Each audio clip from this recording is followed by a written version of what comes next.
are quite a few things that pollinators are working against right now, and they are on the decline. The monarch is probably one of our most well-known pollinators, and it tracks very, very closely with kind of pollinator abundance in the United States. And the monarch is currently, at least out west, listed on the endangered species list. Other species are also not doing so hot. They're just not really as closely monitored as the monarch is.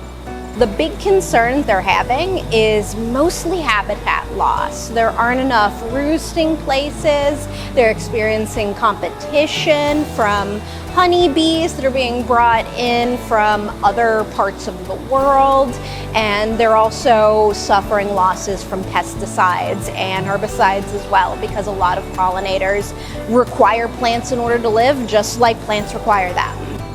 Monarchs are very, very closely associated with milkweeds. From the time they're a small egg, they're laid pretty much exclusively on milkweeds.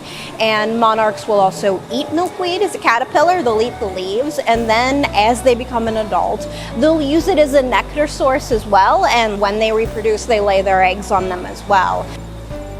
About 1 in 3 bites of everything we eat comes from a pollinator or reproduces using a pollinator. So it wouldn't be too great if we just wrote them off entirely. Technology isn't really to the point where we can pollinate things by little drone bees, or we can grow these plants in a lab. The big thing that we can do in order to take care of them is plant native species. That's really the big one. Really anything that's native species will attract native pollinators, and they'll also give them shelter and places to live. Another big thing that we can do is cut down on herbicides and pesticides when we garden.